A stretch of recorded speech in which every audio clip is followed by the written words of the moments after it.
सभी दोस्तों को रजनी का प्यार भरा नमस्कार। सुबह सुबह का वक्त है और मैंने नहा करके मॉर्निंग के जो भी डेली के काम रहते हैं ना, वो तो मैं फ्री हो गई हूँ और अभी कर रही हूँ मॉपिंग। मम्मी यहाँ पर सोई हुई हैं, तो नहा लिया था, ब्रेकफास्ट वगैरह सबने कर लिया था। अन्वेषा की ऑनलाइन क्लासेस शुरू हो गई हैं और यहाँ पर मैंने सबको जगाने के लिए, सबको अपनी अपनी जगह से उठाने के लिए ना फ्रूट कट किए हैं। मैंने सोचा इसी बहाने सब उठेंगे, मम्मी भी उठेंगी, अन्वेषा भी अपनी जगह से उठेगी। तो सबसे पहले मैंने ठाकुर जी को भोग लगाया और उसके बाद में सबको हिस्सा देने के बाद में मैं लग गई कुकिंग के काम में। और कुकिंग के काम से फ्री होकर के आज आप सबके साथ में शेयर करने वाली हूँ मंदिर के लिए कुछ स्पेशल से DIY, जो मैं लास्ट वीडियो में शेयर करने वाली थी लेकिन नहीं कर पाई, तो सोचा चलिए नेक्स्ट वीडियो करती हूँ। मंदिर के लिए करने जा रही हूँ कुछ DIY जो कि हमारे पूरे साल काम में आएंगे और रोज ही काम में आएंगे। और हाँ, त्रिशूल वाले DIY का कुछ फ्रेंड वेट कर रहे होंगे, तो मैं आपको बता दूं कि त्रिशूल वाला DIY के लिए थोड़ा सा टाइम लगेगा, और क्योंकि उसके लिए कुछ सामान मुझे जो चाहिए वो मुझे अभी मिल नहीं रहा है। जैसे ही मुझे मिलेगा वैसे ही वो DIY आपके साथ में जल्दी से जल्दी शेयर करूंगी। और मंदिर के लिए क्या DIY कर रही हूँ वो तो अभी बताऊंगी। एक मंदिर से मुझे इनविटेशन आया है, ये तो श्री राम जन्मभूमि की तरफ से ये इनविटेशन आया है। ये पूरी उनकी वो है, पंजाबी में लिखा हुआ है पूरा, उसी की थोड़ी सी तैयारी मैं कर रही हूँ। पहले DIY दिखा देती हूँ आपको। DIY के लिए मैंने आधा किलो के करीबन लिया है देसी घी और इसको हल्की आंच पर बिल्कुल पिघला लूंगी। मैं बना रही हूँ घी वाली बाती पूजा के लिए, क्योंकि डेली चाहिए होती है और काफी जगह रखी जाती है और घी ना पिघलता नहीं है। तो मैंने सोचा कुछ ऐसी बाती बना करके रख लूं जो कि इंस्टेंटली आप जला सकते हैं और बहुत ही आसान है इसको बनाना। मैं बहुत ही सिंपल और इजी तरीके से बना रही हूँ। आप भी इसको घर में बना करके इकट्ठा करके स्टोर करके रख सकते हैं, बिल्कुल भी पिघलेगी नहीं गर्मियों में, और सर्दी में आपको जलाने में इजी रहेगा। तो उसके लिए मैंने 500 ग्राम के करीबन लिया है देसी घी। इसको लो फ्लेम पर मैंने पिघला लिया है और अब इसके अंदर कुछ ऐसे इंग्रेडिएंट डालूंगी जिससे कि इसमें खुशबू भी आएगी और ये बहुत अच्छा बनेगा। किस तरीके से बनेगा चलो बताती हूँ। बस इसको हमें इतना ही करना है। ये पिघल गया है और अब मैंने लिया है सोया वैक्स है और ये कुछ इस तरीके से ग्रेन्यूल्स में आती है, मैं आपको दिखा देती हूँ। वैक्स भी कई तरीके की होती है, तो पूजा में ना आप ये वाला सोया वैक्स जो होता है उसको यूज़ कर सकते हो और जितना यूज़ करना है उतना यूज़ कर सकते हैं और फिर बाकी को आप क्या करें, इसको रख सकते हैं। इस तरीके से है ये ग्रेन्यूल्स। 500 ग्राम घी के अंदर लगभग हमें 250 ग्राम ग्रेन्यूल्स जो हैं वो डाल देने हैं। मैं कम ही डालूंगी थोड़ा, बस मैं इतना ही डाल रही हूँ। ये लगभग 150 ग्राम के करीबन होगा, इतना डाल रही हूँ। इससे क्या होगा ना, ये पिघलेगा नहीं गर्मी में अगर हम करेंगे, और जैसे ये मेल्ट होता है वैसे ही हम इसको बंद कर देंगे फ्लेम को। देखिए वैक्स बिल्कुल पिघल गया है, तो मैं इस टाइम पर ले रही हूँ कच्चा कपूर, और आप अगर ज़्यादा डालना चाहें तो ज़्यादा भी डाल सकते हैं। मैंने बहुत ज़्यादा नहीं डाला है क्योंकि फिर बहुत ज़्यादा कपूर की आती है। और इसके अलावा इसको खुशबूदार बनाने के लिए मैं डाल रही हूँ असेंशियल ऑयल। वो तब डाला है जब ये 70% तक ठंडा हो गया है। अब ये हम क्या बना रहे हैं बता दिया आपको, पूजा वाली बत्ती बना रहे हैं और ये भी पिघल गया है। के लिए मैंने ली है ये इस तरह की, मेरे पास आइस ट्रे थी जो कि गोल है। ये देखिए इस तरीके की आइस ट्रे भी ले सकते हैं आप, चॉकलेट मोल्ड भी ले सकते हैं, और इसके अलावा कैंडल का बचा हुआ ढक्कन होते हैं ना, उसका भी यूज़ कर सकते हैं। मैंने ये रखी हुई थी कि इसमें अगर बनाना हो, अगर आपको बड़ी बनानी है तो इस तरीके से इसको भी यूज़ कर सकते हैं। हमारा ये बनेगा येलो कलर का। अगर आप इसको थोड़ा सा कलरफुल बनाना चाहते हैं तो आप इसके अंदर सिंदूर डाल सकते हैं या फिर थोड़ा सा चंदन पाउडर भी डाल सकते हैं। इससे मतलब खुशबू आएगी, लेकिन सारी खुशबू ना मिक्स हो जाएंगी, इसलिए मैंने सिर्फ इसमें असेंशियल ऑयल डाला है जो कि एक ही खुशबू रखेगा। और कपूर जो होता है वो पूजा में जलाना अच्छा होता है। इसके बहुत सारे रीज़न हैं, तो वो कभी और बताऊंगी। तो ये मैंने सिर्फ एक ही फ्लेवर रखा है या एक ही फ्रेग्रेंस रखी है। अब मैं ले रही हूँ इस तरीके की गोल वाली बत्ती। आप चाहो तो घर पर भी बना सकते हो बत्ती को, और चाहो तो आप बाजार से भी ले सकते हो। इसको ना थोड़ा सा खोल लेना है इस तरीके से। खोलेंगे नहीं तो ये क्या होगा, एक साइड में गिर जाएगी, और जब हमारी बत्ती जलेगी ना तो वो थोड़ी देर के बाद में बंद हो जाएगी, क्योंकि हमारी बत्ती जो है वो एक ही साइड में गिर जाएगी। तो इसको इस तरीके से खोल कर सभी में लगा लेना है एक एक करके। और इसके अंदर कुछ भी ऐसा लगाने की ज़रूरत नहीं है ऑयल वगैरह, क्योंकि इसमें खुद ही वैक्स है। तो यहाँ पर फ़िलहाल मैंने 3 ट्रे के अंदर बत्तियाँ लगा दी हैं और बत्ती को बिल्कुल इस तरीके से लगाना है कि बिल्कुल ऊपर की साइड में खड़ी रहें। अब जो हमने पिघला करके रखा था वैक्स और घी का मिश्रण, उसको हमने इसके ऊपर डाल दिया है और पूरा ऊपर से अच्छे तक भरना है हमें। घी का मिश्रण डालते समय हमें इस चीज़ का ध्यान रखना है कि हमारी बत्तियाँ नीचे डूबे नहीं। और आजकल सर्दी है तो ये बहुत जल्दी से जम जा रही है। अगर आप गर्मी में इसको बना रहे हैं तो आप इसको फ़ैन के नीचे ठंडा ना करें, आप इसको रूम टेम्परेचर पर ठंडा होने दें, तो इसमें अच्छी बत्तियां बनेंगी। दूसरी चीज़ कि आप जब ये 70% तक ठंडा होगा तभी आप इसको मोल्ड के अंदर डालें।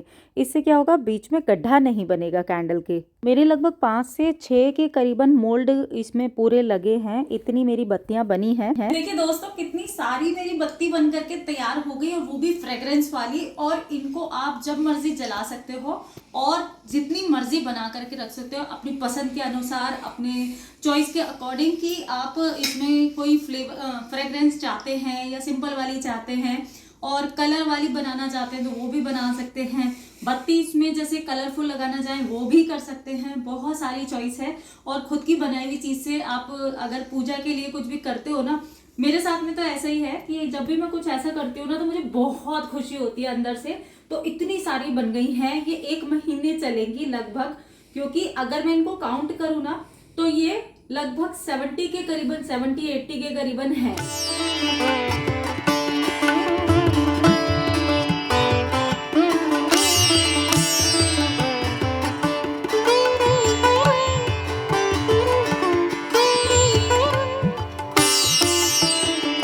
दूसरा DIY आज मैं आपके साथ में शेयर कर रही हूँ जो लास्ट वीडियो में अधूरा रह गया था।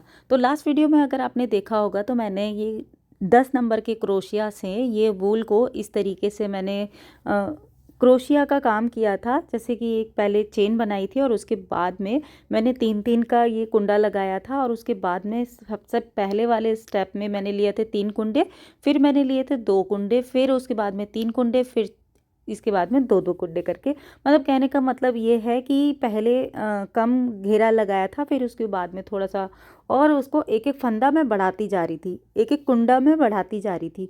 और उसके बाद में मैंने जितना लंबा रखना था इस तरीके से रख लिया और बीच में लगा दी थी मैंने इसमें एक डोरी, जिससे कि इसमें बांधा जाए।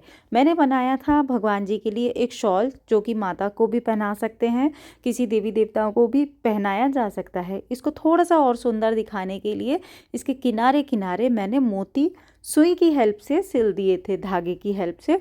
तो ये देखिए इस तरीके का हो गया कि इसमें मैंने अलग से नॉट बनाई हुई है। तो जब भी नॉट खोलेंगे तो ये पूरा लंबा हो जाएगा, आप इसको पहना सकते हैं और उसके बाद में नॉट लगा सकते हैं, जितनी भी बड़ी हमारी मूर्ति है उस हिसाब से। बहुत ही सिंपल और इजी है। अगर आपको बेसिक क्रोशिया चलाना आता है तो आप सिंपल सी लंबी सी पट्टी बना करके और उसके बीच में जो क्रोशिया का जो होल होता है उसमें डोरी लगा देंगे और बैक साइड से अगर आप मोती लगा देंगे तो सेम इसी तरीके का ये पोंचू स्टाइल वाला शॉल बन करके रेडी हो जाएगा। बहुत ही सिंपल है लेकिन बहुत ही अच्छा मुझे ये लगा, सोचा आपके साथ में भी ये आइडिया शेयर करूं। कैसा लगा आपको, आप मुझे कमेंट बॉक्स में बताइएगा। चलिए अब कर लेते हैं अगला DIY। और जैसा कि मैंने आपको शुरुआत में ही बताया कि वैक्स जो होता है वो कई तरीके का आता है, उसमें से मैं आपको 3 तरह के वैक्स दिखा रही हूँ आज। पहला वैक्स है ये पैराफिन वैक्स, एक आता है सोय वैक्स जो मैंने इससे पहले वाले DIY में यूज़ किया, और तीसरा आता है जेल वैक्स। जेल वैक्स मैंने इसी साल आपके साथ में उसकी कैंडल शेयर की थी दिवाली के आसपास, तो वो भी हम यूज़ करते हैं। ये है वो जेल वैक्स जो कि इतना सा बचा था, और ये पैराफिन वैक्स भी मैंने दिवाली पर ही लाया था। लेकिन हुआ क्या, ये वैक्स का पैकेट ना मैं रख करके कहीं भूल गई थी, मुझे मिल नहीं रहा था। एक्चुअली ये ग्रॉसरी की अलमारी में मिला, तो इस बार मैंने सोचा चलो इसके साथ में भी कुछ DIY कर लेते हैं। लिया तो मैंने दिवाली पर था कि दिवाली पर इसमें डिज़ाइनर कैंडल बनाऊंगी, लेकिन उस टाइम नहीं मिला तो सोचा कि चलो आज बना लेती हूँ।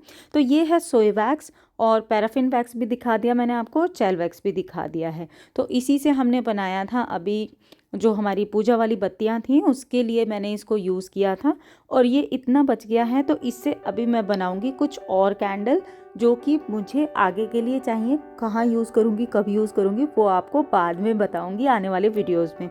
अब देखिए, हम इस तरीके के कैंडल लेते हैं। ये 100 रुपीज़ की केवल 10 कैंडल मुझे मिली थी, जो कि मैं जलाती हूँ, तो ये काफ़ी कॉस्टली पड़ जाती हैं। और घर पर जब हम बनाते हैं ना कैंडल्स, तो एक तो वो सस्ती पड़ती हैं, दूसरे वो ज़्यादा बड़ी क्वांटिटी की बनती है, तो वो चलती भी काफ़ी दिन है। अब एक कैंडल को मैं कम से कम 7 से 8 दिन लगातार अगर 2-2 घंटे भी चलाऊंगी तभी भी बहुत अच्छे से चल जाती है। तो सबसे पहले हम बना रहे हैं कैंडल सोय वैक्स की। सोय वैक्स को बस कुछ नहीं करना, इस तरीके से मैंने डायरेक्ट पैन के अंदर बिल्कुल लो फ्लेम पर पिघला लिया है। अच्छा, कुछ लोग ना इसको डबल बॉयलर करते हैं, तो मैं आपको बताऊं कि बहुत ही सिंपल और इजी सा तरीका है। आप लो फ्लेम पर हैवी बॉटम के किसी भी पैन के अंदर कोई भी वैक्स को पिघला सकते हैं। डबल बॉयलर में करने का केवल एक यही मुझे रीज़न लगता है कि शायद इसमें मतलब आग ना पकड़े या कुछ और रीज़न तो मुझे लगता नहीं है। ये ऐसे भी बहुत अच्छे से मेल्ट होती है, इनफैक्ट बहुत जल्दी मेल्ट होती है। तो मैंने इसको लो फ्लेम पर ही पिघलाया और जैसे ही मेरा पैन गर्म हुआ, ये खुद ब खुद पिघल गई थी और मैंने फ्लेम को बंद कर दिया। तो उसके बाद में मैंने इसके अंदर एसेंशियल ऑयल डाल करके इसके अंदर लगा दिया है। ये मेरे कांच के छोटे छोटे से दीपक थे, इसके अंदर मैंने लगा दिया है।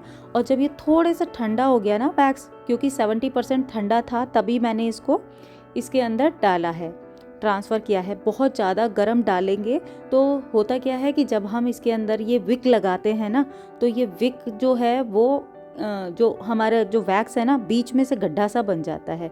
तो मैंने क्या किया, इसको हल्का हल्का सा जमने लगा ना, उसके बाद में मैंने इसके अंदर विक लगाई और साइड से सहारा दे करके मैंने इनको खड़ा कर दिया है, जिससे कि ये जम जाएगा। तो फिर इसको मैं निकाल करके या इसी में रहने दूंगी, बाकी की विक जो है उसको कट कर दूंगी।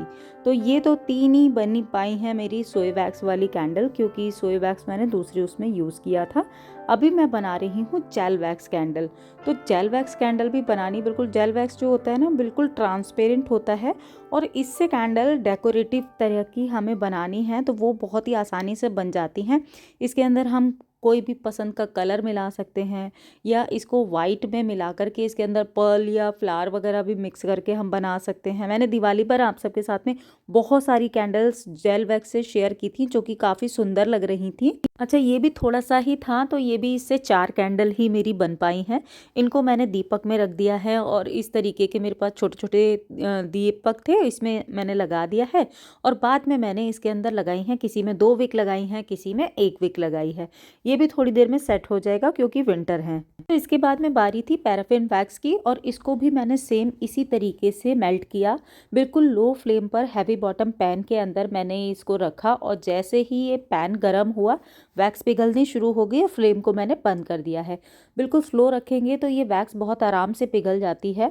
और जब ये थोड़ी सी ठंडी होगी तो इसके अंदर हम चाहें तो फ्रेगरेंस भी मिला सकते हैं, एसेंशियल ऑयल मिला सकते हैं। मैं क्या मिला रही हूँ वो आपको बताऊंगी बिल्कुल नेचुरल तरीके से। और इस तरह की कैंडल आपने देखी होंगी, मार्केट में काफ़ी मिलती हैं। सिनेमन स्टिक वाली जो कैंडल होती हैं वो काफ़ी अच्छा फ्रेगरेंस देती हैं और सिनेमन की कैंडल तो मुझे बहुत ज़्यादा पसंद है। मैं यहाँ पर स्टिक की जगह पाउडर का यूज़ कर रही हूँ। इससे क्या फ़ायदा हुआ कि इसका कलर भी चेंज हो गया और दूसरी चीज़ कि इसके अंदर फ्लेवर बहुत अच्छा आया, फ्रेगरेंस बहुत अच्छी आई और उससे भी मैंने कैंडल बना दी।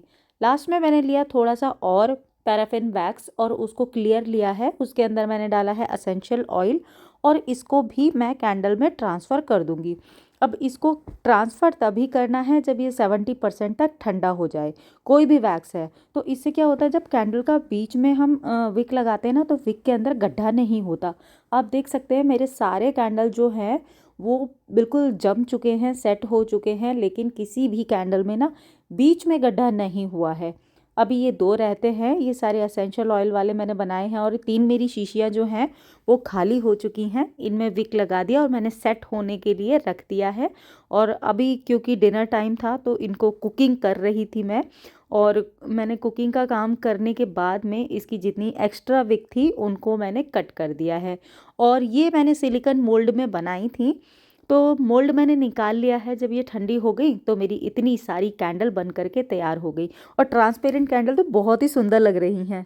जो कैंडल मैंने मफ़िन मोल्ड में बनाई थी और उनका मोल्ड मैंने निकाल लिए, वो तो बिल्कुल ही अलग लग रही हैं, बहुत ही ज़्यादा सुंदर लग रही है। मेरी इतनी ढेर सारी कैंडल बन करके तैयार हो गई हैं। ये हमारी पैराफिन वैक्स वाली है और ये वाली जो है ये भी पैराफिन वैक्स की है, लेकिन ये सिनेमन वाली हैं और बाकी है सारी ही फ्रेग्रेंस वाली। और इसमें जो मेरी कुछ सोय वैक्स वाली है वो ये है, कुछ मैंने सोय वैक्स की बनाई है, कुछ पैराफिन वैक्स की बनाई हैं और कुछ मैंने जेल वैक्स की बनाई हैं। वो आप सबके साथ में डिटेल शेयर कर ही चुकी हूँ। आज का वीडियो इतना ही था दोस्तों, उम्मीद करती हूँ आपने एंजॉय किया होगा। कुछ भी अच्छा लगा ना तो इसको लाइक ज़रूर कीजिएगा। मैं आपसे जल्दी मिलूंगी एक नए और इंटरेस्टिंग वीडियो में। Till then be happy, be active, अपना ख्याल रखिए और मस्त रहिए। Bye bye.